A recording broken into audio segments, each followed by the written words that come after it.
یہ جو ہماری بچیاں بھاگ کر کے شادی کر رہی ہیں، اس کا ایک جو ریزن اور ایک جو سبب ہے، بڑا سبب ہے، وہ جانتے کیا ہے؟ یہ دوست و احباب اور سہیلیاں ہیں۔ چاہے دوست اور سہیلی کیسا بھی ہو، آپ کو اپنی اولاد کے بارے میں بے فکر نہیں ہونی چاہیے، کڑی نگاہ رکھنی چاہیے، اس لیے کہ ہر انسان اپنے دوست کے دین پر ہوتا ہے۔ ہمارے لیے آپ صلی اللہ تعالیٰ علیہ وسلم کا تعلیم بھی ہے کہ انسان دوست بنانے سے پہلے دیکھ لے کہ وہ کس سے دوستی کر رہا ہے۔ کیوں؟ اس لیے کہ انسان اپنے دوست کے دین پر، اس کے مذہب پر، اس کے اخلاق و کردار پر ہوتا ہے۔ جیسا اس کا دوست کرتا ہے ویسا ہی وہ بھی انسان کرتا ہے، اور بھگانے میں دوست ہی تو زیادہ اہم کردار ادا کرتے ہیں۔ تو آپ دوستوں کے تعلق سے ہوشیار رہیے، اپنی بچیوں کی سہیلیوں کے بارے میں آپ ہوشیار رہیے کہ آپ کی بچی کی سہیلی ہے تو وہ سہیلیاں کیا بات کر رہی ہے، اس کا تعلق کہاں تک ہے، کتاب لینے آ رہی ہے، دینے آ رہی ہے، یا کتاب کے اندر کچھ پیغام تو نہیں چھپا ہوا ہے؟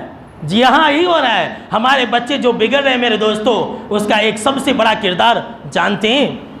وہ ہے موبائل، انٹرنیٹ، سوشل میڈیا۔ آج کل ہماری ہر بچی کے ہاتھ میں یہ بڑا بڑا موبائل۔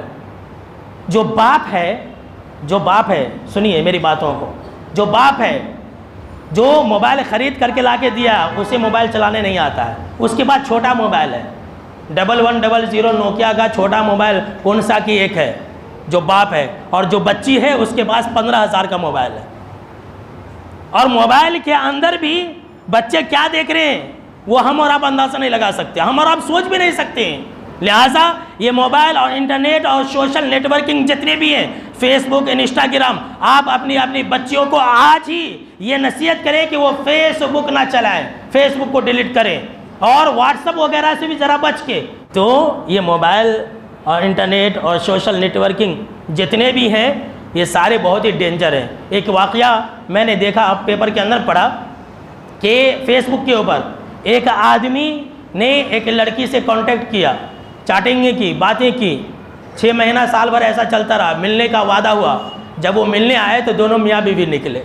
جب وہ ملنے کے لیے آئے تو میاں بیوی نکلے، مرد یہ سمجھ رہا تھا کوئی غیر لڑکی ہے، اور عورت یہ سمجھ رہی تھی کہ کوئی غیر مرد ہے۔ ایسا بہت ہو رہا ہے۔